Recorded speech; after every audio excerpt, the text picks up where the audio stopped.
Eckernförde Naval Base. Good morning, Crew Alpha. With U32, Alpha Crew heads towards the maneuver. Crew to diving stations. The crew of the 400 million euro submarine is constantly on alert. Fire on board. Diesel engine on fire. First steps initiated. Rudder failure. Rudder failure. Steering console failed. Up to 30 people live here in the most cramped conditions for weeks on end. Some have problems with smelly feet, of course, but you just have to put up with it. The mood on board can quickly change. The food has to be good. I prepared 136 meals for the crew today.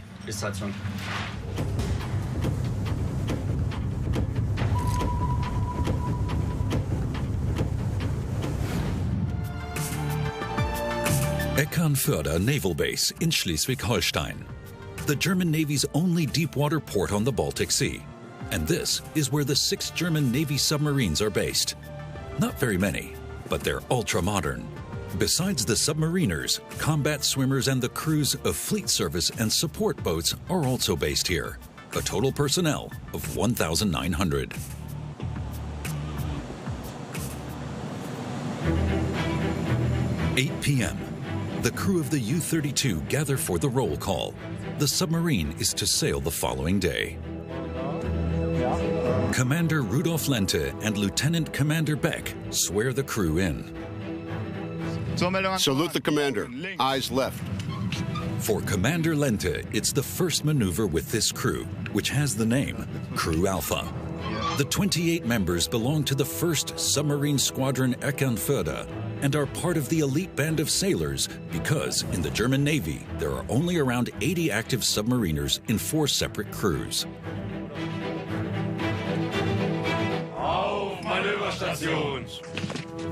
The crew have been through 2 months of intense preparation for this maneuver.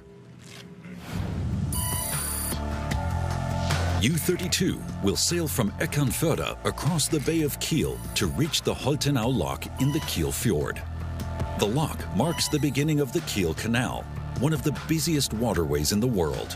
After almost 100 kilometers in the narrow canal, the submarine passes through the lock at Brunsbüttel. Here, the cameras have to leave the vessel, as the U32 is on its way to a top-secret NATO maneuver off Plymouth in southern England.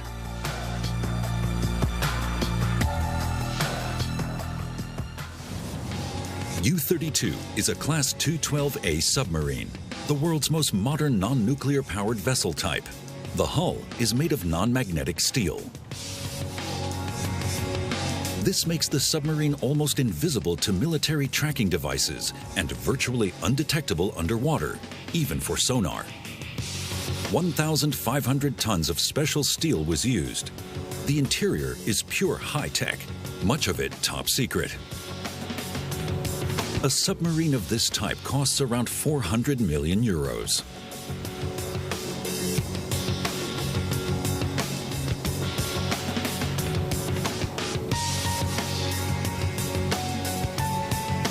In a war scenario, these torpedo tubes contain 6 wire-guided heavyweight torpedoes.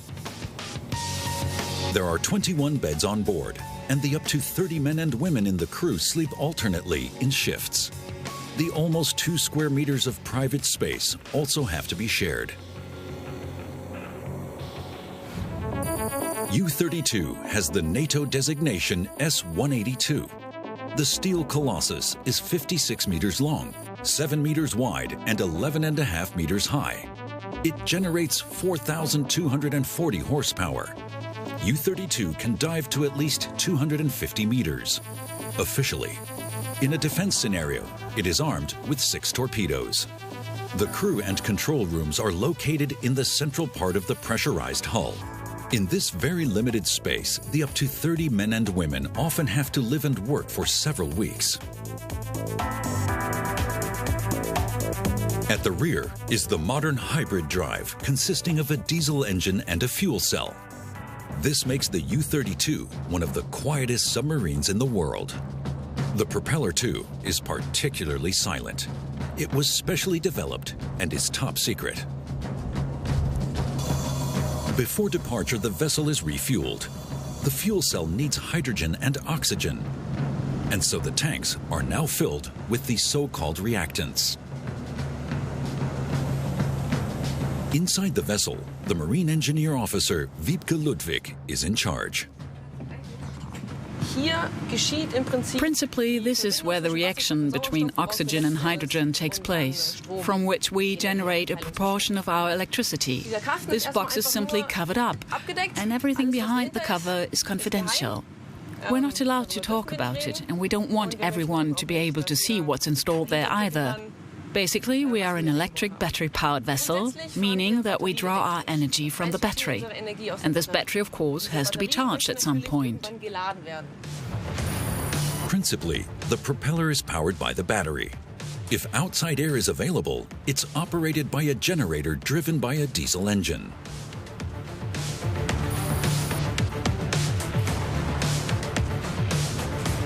When submerged and cut off from outside air, the oxygen and hydrogen in the fuel cell react. The energy this produces is again fed via the generator into the battery, which powers the submarine. This revolutionary fuel cell technology enables the U32 to travel underwater for weeks on end.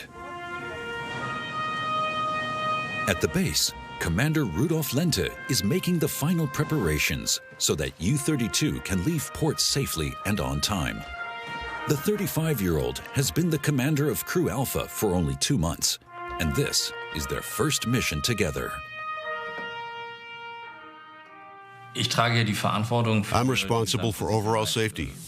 In fact, for every single life on board. My job requires full concentration because final decisions rest with me, and anything my crew does wrong ultimately falls back on me. That's why I'm extremely conscientious about double-checking everything, especially because it's the first major mission with this crew. Now, the most important thing has to be dealt with.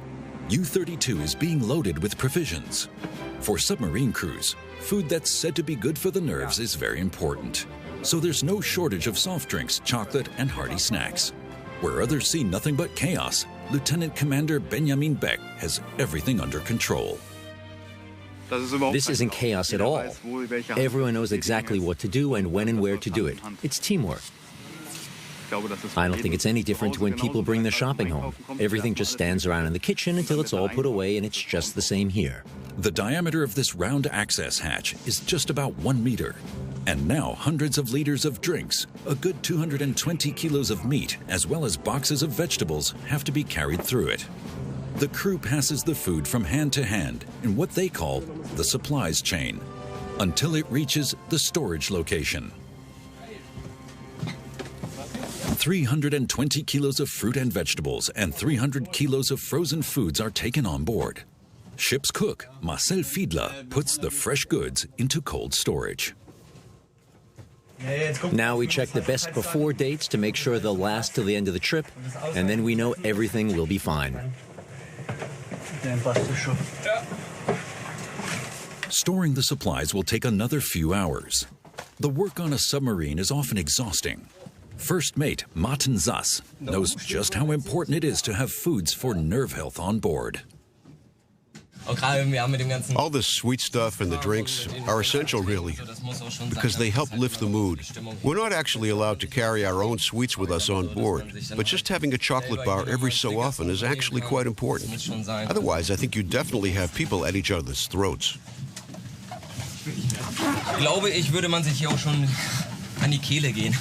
A number of crates of beer are also stored on board, referred to affectionately by the crew as Wachblase, or watch relief. You can have a beer occasionally. Theoretically, every soldier is entitled to have 2 bottles of beer a day, but they rarely do. Hardly anyone drinks beer at sea, and it has to be sanctioned by the commander anyway.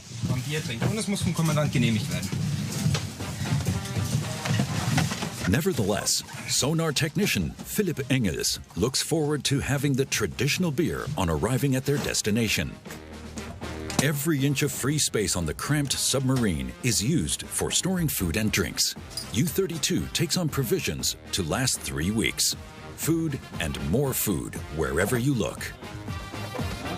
In a war situation, these torpedo tubes would contain torpedoes, but now they're being used as storage space. For beer, in this case. One of the crew pushes the crates down to the end of the tube with his feet. So now, Pils beer is stored where otherwise deadly missiles would await their launch. It's definitely quite stressful. You can see that there's not a lot of space on a submarine, so you need to make sure that you don't take one big 4-kilo tin on board, but lots of little ones, as they're easier to store. Cartons should really be left behind at the home port to reduce waste. So I take everything out of the packaging and just keep the instruction part that tells me how to do something. And put that away somewhere. After 6 hours, all the food has been stored away. Marcel Fiedler takes a short break.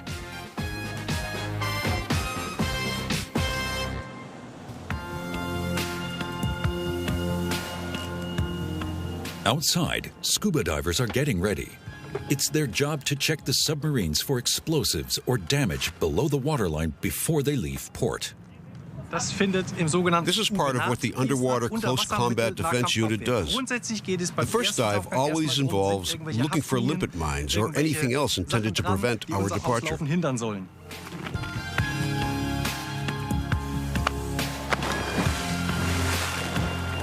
The search for deadly explosives and possible damage is routine procedure before every vessel leaves port, even in times of peace.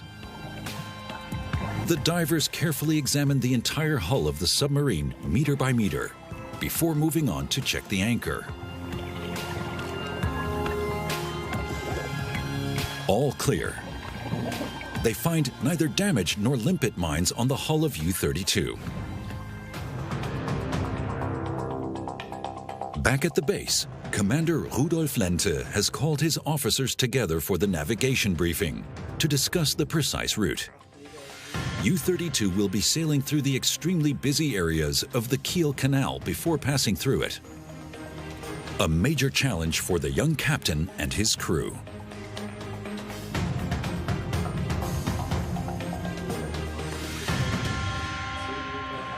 There are 14 ferries in the area, and we don't have a precise schedule because they go back and forth all day long. There are 8 bridges too, but they're all high enough at 42 meters, so we can easily pass under them.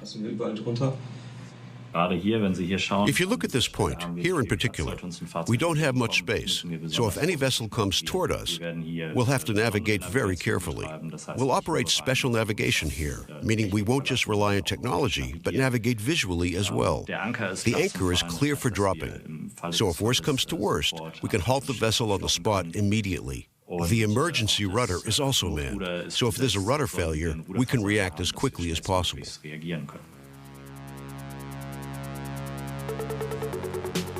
Before U32 can leave port, the crew has to make sure all technical devices are functioning properly. Chief Electronics Technician Christoph Strehle is carrying out the final checks. Bridge, periscopes up.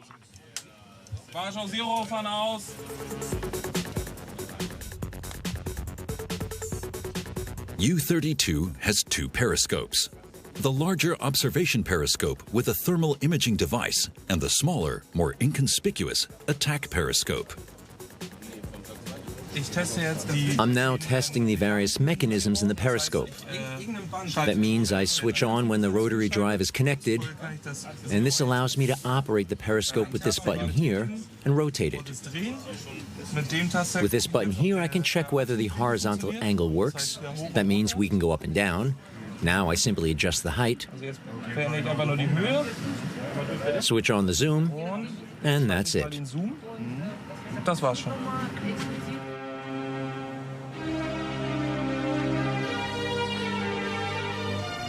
After months of preparation, the time has finally come. U32 is about to leave port. The crew is ready. Now we've all gradually realized that we're actually going to sea Up to now, we haven't really had that feeling, even when packing our cases and things, because when you've done it so often, it just becomes routine at some point. But I think it's about time we get going. I'm looking forward to it. It's a kind of anticipation of what's to come. That's what we've been trained to do, so now, of course, we want to show that we can do it. The boat's ready for sea, and we're happy that we can finally leave and just go to sea again. Crew Alpha, fall in. Preparations are completed. The big day has arrived. We're heading to England on the maneuver we've been training for months. So now we can show, and we'll get through this maneuver very well. Good morning, Crew Alpha. Eyes front. Crew Alpha at ease. This is not fun and games. This is the way we'll do things. I'm the commander, and that's why I have to tell you this. It's serious business, and if things go the way we want them to, it could even be fun at some point. Be prepared for this and be respectful and polite in the normal manner. Crew Alpha, attention. 2 maneuver stations. Auf Manöverstation. For 35-year-old Rudolf Lente, this is his first mission as commander. Everything now has to run smoothly. The crew is well trained, we've got everything on board, and already have our first information for the schedule next week. We're leaving port with a good feeling. The mission begins. U32 leaves port. At maneuver stations, boat is ready to sail. Do we cast off? Yes, cast off.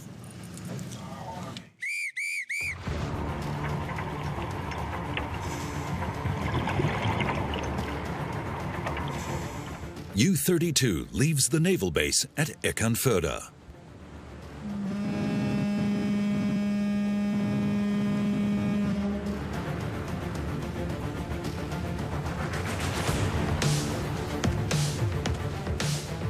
The passage to England alone is a challenge for both vessel and crew.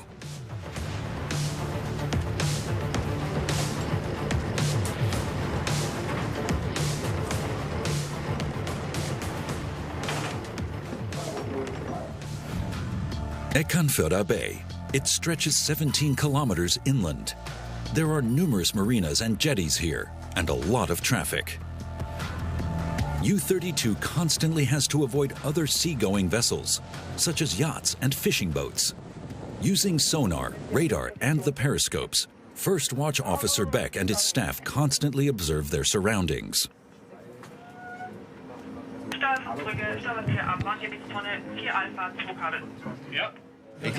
We always use the periscopes just to compare the contacts we have on the radar, because we can't say for sure whether the different blips on the radar, as we call them, are a vessel, a barrel, or just interference. A rain shower, for example, or a larger bird flying by can always show up briefly on the screen. U32 is about to submerge and will then be virtually invisible for other skippers. The crew now has to be especially careful to avoid collisions. Crew, 2 diving stations. 2 diving stations.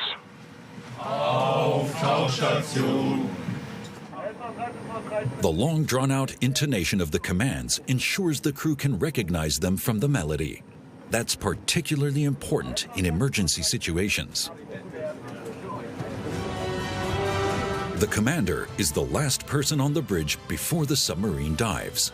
He goes up once more to check whether the vessel's upper decks really are ready for diving. He alone is responsible for the safety of his crew.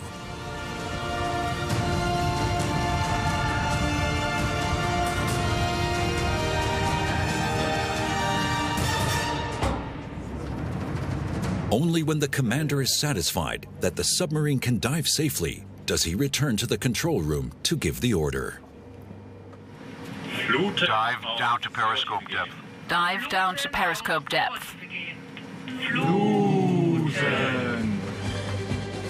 The helmsman is responsible for course, speed, and depth. After the watch officer has given the command, the helmsman steers the submarine down to the given depth.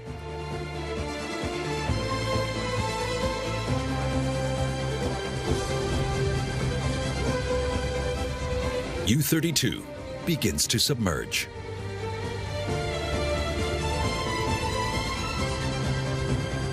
For the submarine to submerge completely and go down to periscope depth takes 60 seconds. 7 meters. Yeah.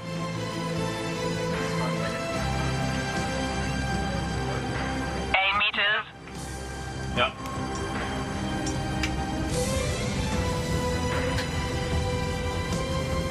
10 meters. Yeah.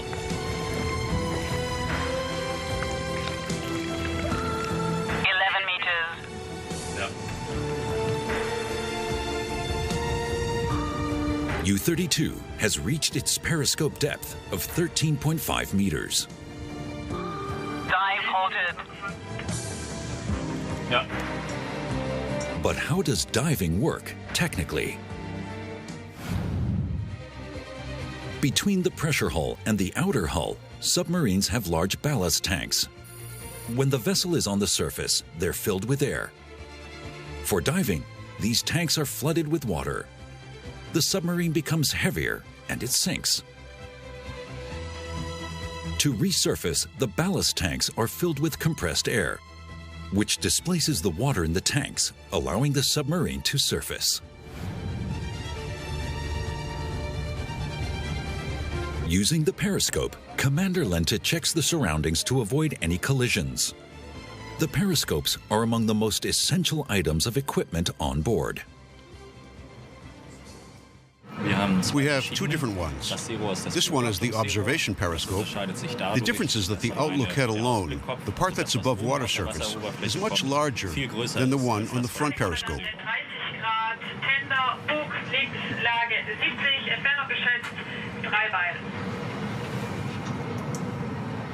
Yeah.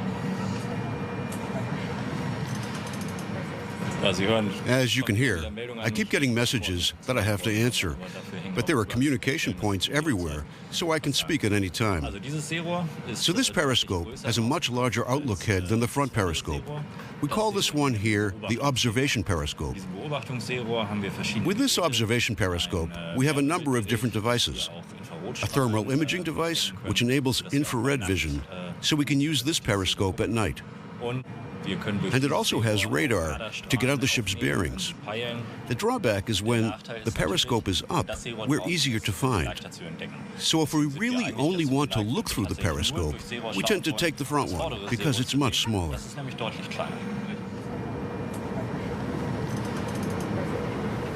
The submarine crew constantly scans the environment, not only optically, but also acoustically. Sonar technician Philip Engels and his colleagues have to make sense of a mass of different engine sounds from boats and ships of all shapes and sizes. Fishermen are very interesting for us, as you can often hear a winch or something like that. Various working noises or the sound of nets. You have to be able to differentiate a bit. If a fisherman is making these working noises, we are interested in how he's traveling and in what direction, so we don't cross behind him and can avoid the net somehow. Otherwise, we also have vehicles with lower rev speeds, 80 RPM propellers, for example.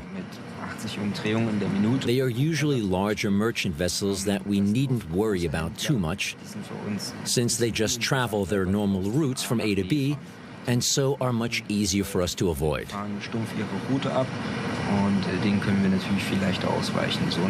A fisherman is constantly changing course, going right or left and maneuvering, so that's something we have to take a greater interest in. Yachts in particular present a big challenge. On sonar, they're scarcely audible. The sonar technician must be able to recognize all other seagoing vessels, such as fishing boats, freighters, passenger ships, or motorboats from their sound alone.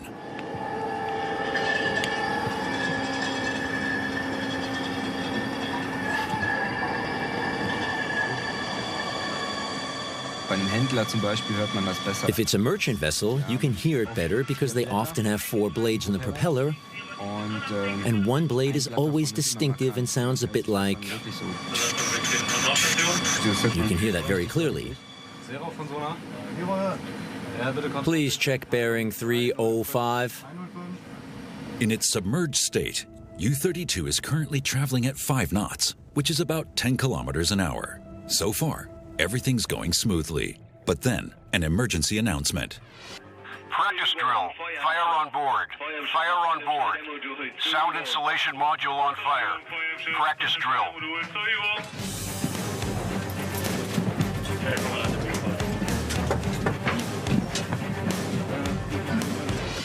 Diesel engine on fire. Drive motor on pressure pump 1. First steps initiated. As quickly as possible, the firefighting crew has to put on their protective clothing and gas masks. On all sections of the submarine ceiling, there are emergency air manifolds, which the fire crew can connect to. The commander is putting his crew to the test. He wants to know exactly how resilient they are. This may be only a drill, but advancing through the narrow corridors to the stern of the submarine, wearing full protective gear and oxygen masks is an extremely strenuous task. In a real situation, First Mate Martin Sass would have already extinguished the fire.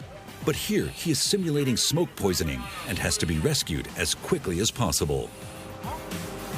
Despite the urgency, the fire crew transport the victim with extreme care. The injured man is taken to the officer's mess, which has meanwhile been converted into a sick bay. This is where he will be stabilized. To the commander, injured First Mate Sass has arrived at sick bay. First aid measures initiated, starting treatment. Oxygen mask? Yes. Give the full 12 liters. No, the oxygen mask. Check the blood pressure. You've just taken the pulse? Okay, then connect the pulse oximeter, the yellow one, just to check the oxygen saturation, and then we'll insert another cannula. Diagnosis, suspected smoke inhalation. He's still unconscious. We assume he's inhaled smoke. We're just stabilizing him now, and then he'll leave the vessel. Rescued. But that was only a drill. The injured man's doing well now. The treatment was successful, but nevertheless, if he had really received the injuries we've just simulated, Mr. Sass would definitely have had to be taken from board, in peacetime at least. We'd have requested a helicopter to get Mr. Sass off the submarine and taken to a hospital on land. In war, the injured man could not have been taken off the vessel. Whether he would have survived under those circumstances is not clear. The drill just now went very well. The soldiers did exactly what I expected of them. They worked fast and fully focused, and this gives me confidence about actually continuing on our way to this maneuver.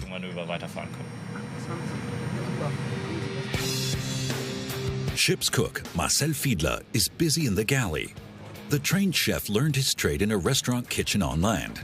And even after 7 years, he still finds cooking on board a submarine can be a challenge sometimes. When we're doing practice drills like water or fire on board, that reduces the time frame and things get pretty tight. Then you just have to do one thing after another to make sure the meals are ready on time and that the food is warm and everything's ready at exactly the right time. Because it's such a small room here, plus the smell of the food and the ship is rocking, it doesn't take long for me to get seasick. So that's a bit of a problem for me and for the crew as well. If that sometimes makes it difficult to get meals ready on time.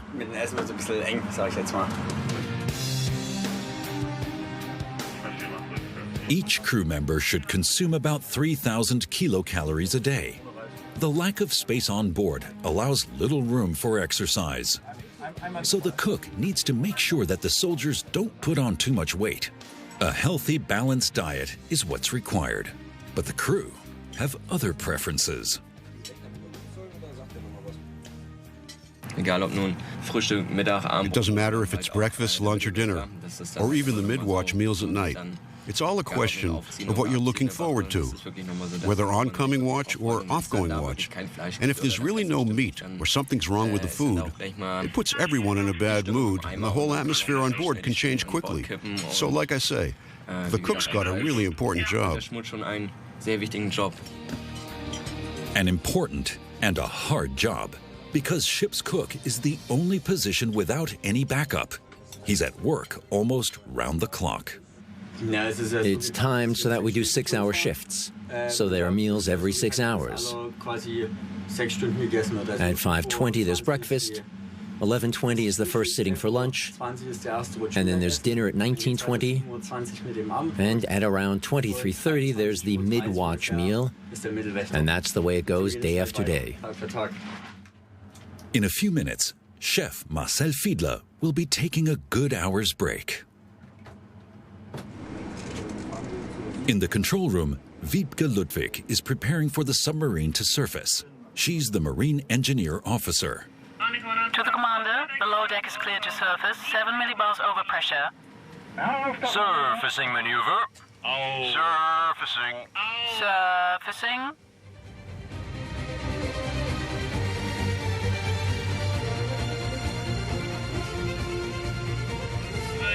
"12 meters, 11 meters, Deballasting. deballasting, Deballasting fills the ballast tanks with compressed air, which then displaces the water in the tanks, making the submarine lighter than the water, so the vessel can resurface.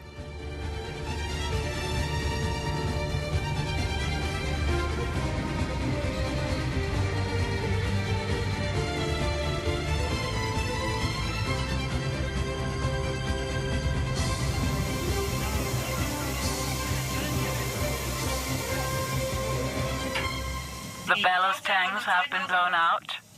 Make the bridge ready for sea.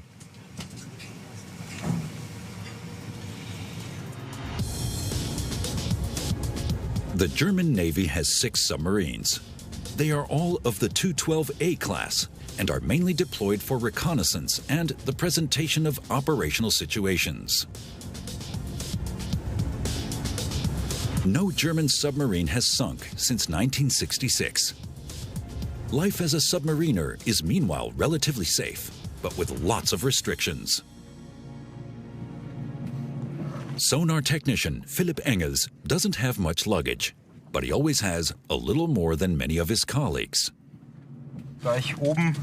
Because I have to be up on the bridge, I need to take a few more pairs of pants, as there's always the chance of a wave coming over. So I have the ones I'm wearing and 4 others. That should be enough. Here I've got my mother's homemade jam. That's very important, because you can't go anywhere without something to remind you of home. It brings the images to mind, and jam's always special, something you had for breakfast at home. Or I don't know, some people bring a cuddly toy from home just so they have something. And apart from that, I don't have that many things with me. Submariners are often cut off from their families and friends for weeks, but at least on board, they're never alone. The crew becomes a replacement family, up to 30 people in a very small space, sharing 21 beds. Having your own place to sleep is luxury. This is my bed here, or as we say, my bunk. And I share it with First Mate Kirchner. He's the other sonar technician on board. There are 4 of us all together, and he's in the other watch. We're divided up into starboard and port watches, and we change over every 6 hours. But such close proximity isn't always pleasant. There are some, of course, who don't bring enough shoes and then have smelly feet. You get that sometimes, but it's not too bad. When you're really tired and have to sleep, you can. It's something you can put up with. Of course, you do mention to your comrade that he might want to do something about it, either by bringing a few more pairs of shoes along or using the foot spray that we have especially for this. That might help a little.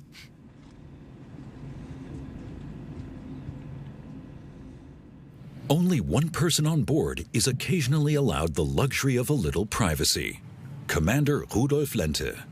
I'm the only one lucky enough to have my own room, so to speak. I can close the door and actually have a bit of peace and quiet.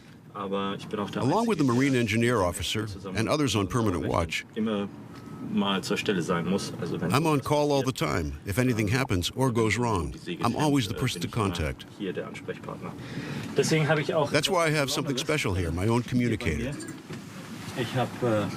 So if I'm actually asleep in here and someone needs to contact me, I have something that I can speak through.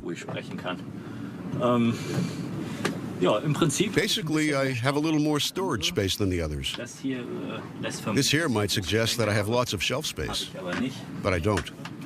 Because like everywhere else on board, there's technology in here, so I can't put anything inside. So I only have a few small compartments. But one interesting thing is that under my little bed is where our weapons and ammunition is stored, and I sleep on them. I'm not the only one with a key, but this is where we keep them. But apart from that, it's actually quite a comfortable place to sleep.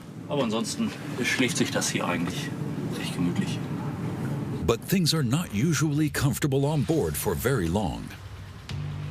Rudder failure, steering console failed. Rudder put in emergency operation. Ruderanlage wird umgeschaltet in den Notbetrieb.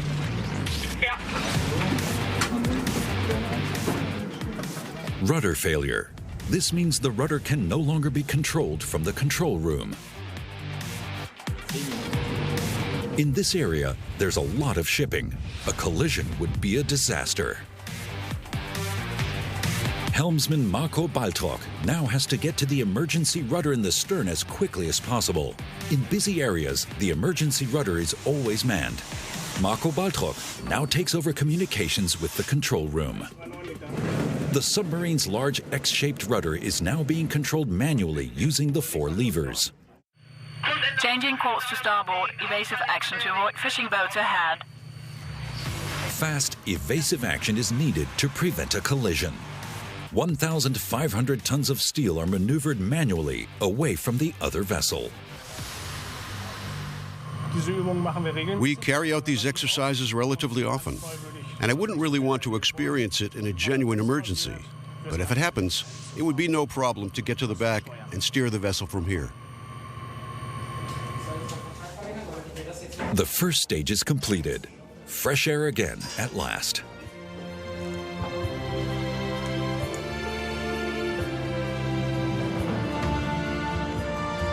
After 4 hours, U32 has reached the Kiel Fjord. The crew now prepares to enter the Holtenau Lock, the gateway to the Kiel Canal. This federal inland waterway is the busiest man-made waterway for seagoing vessels in the entire world. A tugboat is already waiting to help the submarine through the narrow entrance. Members of the crew attach a tow rope to the stern of the U32. The tugboat will accompany the submarine on its entire passage through the Kiel Canal. The 400 million euro steel colossus sails into the lock. Not an easy task, since U32 isn't particularly maneuverable, and in the narrow lock, collisions can easily occur.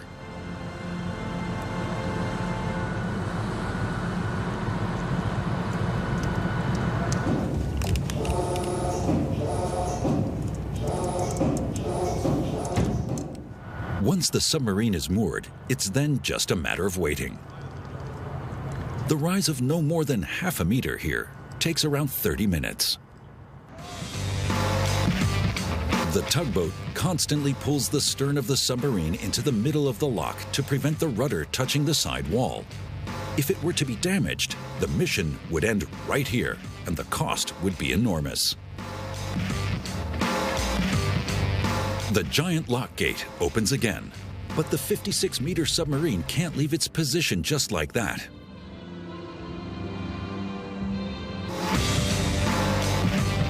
A second tugboat is needed. Carefully and with a little difficulty, it pulls the U32 out of the lock. The entire procedure takes 1 hour.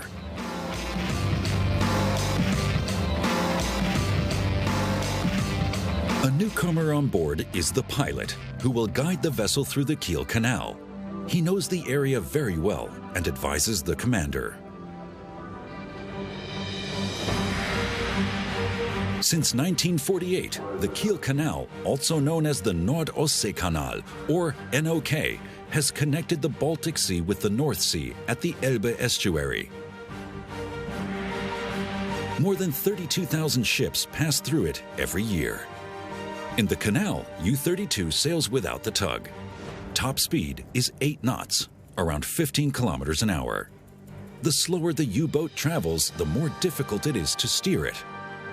Passing through this busy canal requires maximum concentration from all involved. There are a lot of bends here, more than we normally have. And we have to negotiate these bends so that we don't interfere with oncoming traffic. And in general, it's fair to say that the NOK is quite narrow compared to other waterways that we know.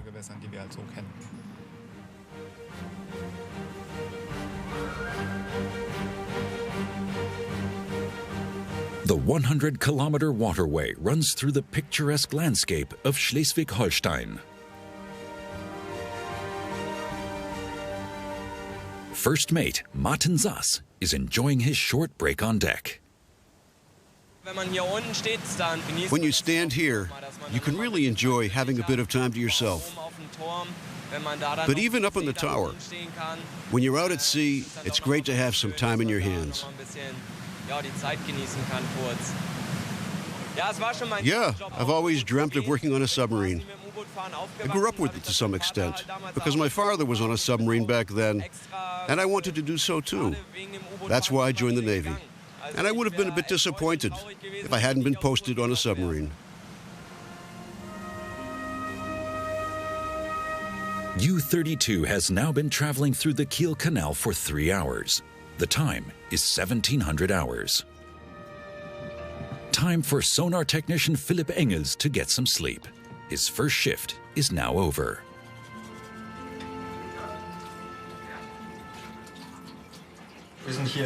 We are here in the upper head.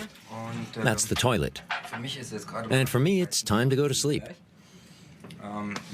We can sleep now for about 3 hours before we're woken up again. In submarine jargon, head means toilet, and there are only 2 of them on board. We have 2 bathrooms, well, that's what I'll call them, for around 30 people. And whenever the watch changes, you've got 12 to 15 people all going to brush their teeth, get washed, have a shower, go to the toilet all at once. So sometimes there's a bit of a line at the heads, and then people get in each other's way. You just have to wait your turn. Sonar technician Engels will now sleep for 3 hours before his next shift begins. Good night.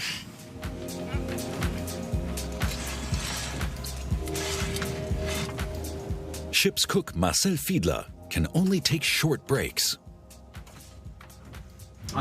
Well, I've slept for a good 1.5 hours now, and I'm at the stage where I've prepared part of the mid-watch meal, like the kebab meat here.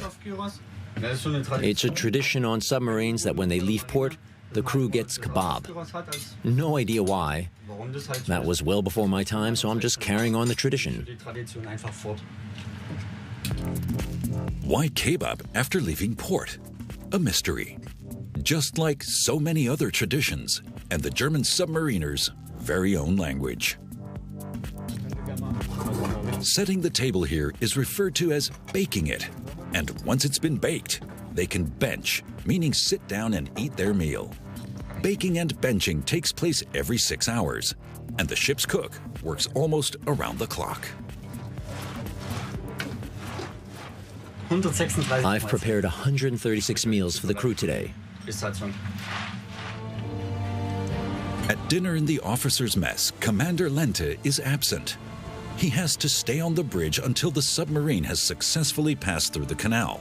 And depending on how busy it is, the journey can take up to 15 hours.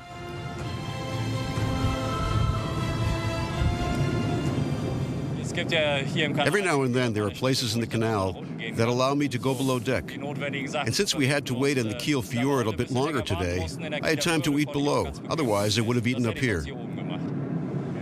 Quite a lot of oncoming traffic this evening. Things are a bit busy in the canal today. For the helmsman, that means he'll need to be especially careful. But the boat can, of course, move slightly to the left or to the right if anything comes towards us. As helmsman, First Mate Martin Sass is currently sitting at the steering console, guiding the submarine through the canal with great concentration. Even the slightest course deviation could be catastrophic. In a multi-million euro simulator, prospective submarine helmsmen learn not to make mistakes in such situations. They're trained to steer Class 212A submarines on identical controls and equipment.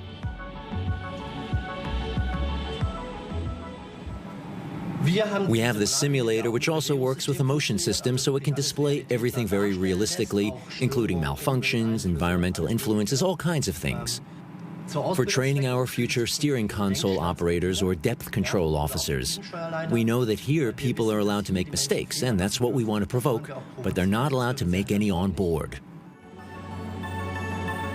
Every submariner, from the cook to the commander, has to go through this training program. Just like 22-year-old Christian Petersen.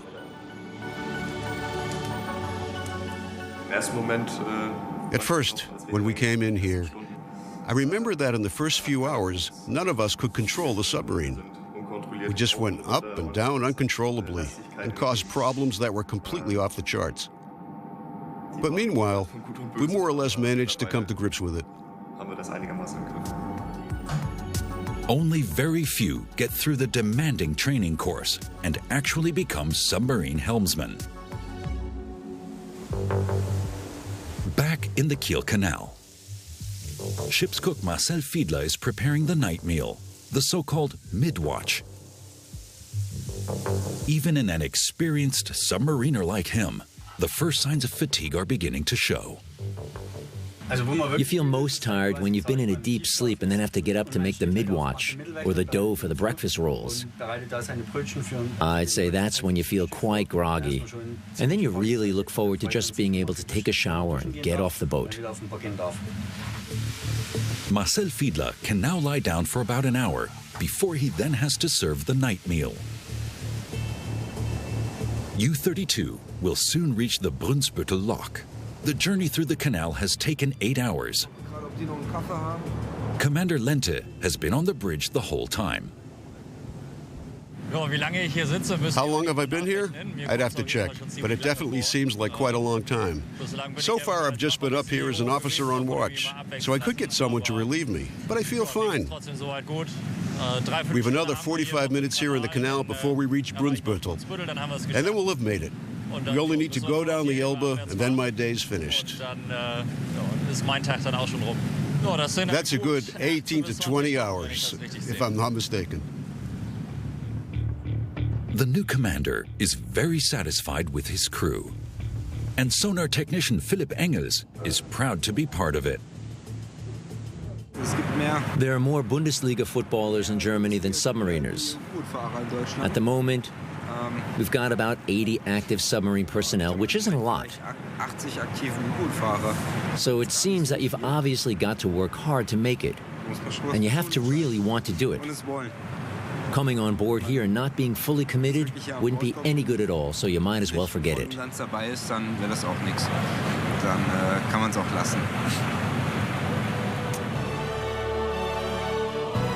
Passing through the Kiel Canal, Crew Alpha and their commander, Rudolf Lente, have mastered the first stage of their operation. U32 will soon set course for England, where a NATO maneuver is planned. From now on, their mission will be top secret.